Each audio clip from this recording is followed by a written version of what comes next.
Assalamualaikum, my dear students of playgroup class. This is a time for the maths numbers. Count, trace and write the numbers from 1 to 9. Okay students, learn the numbers from 1 2 3. Okay, write it on the tracing, count the balls, do the tracing, and then write here 1 to 9 and write again 1 to 9.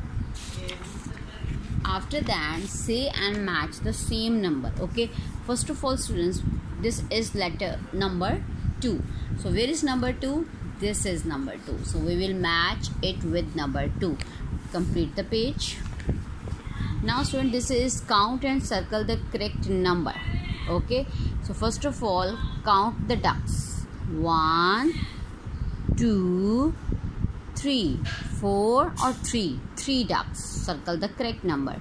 Now how many hens? 1 2 3 4 5. So this is 5. Where is 5? This is 5. Circle the number 5. Okay, complete the page.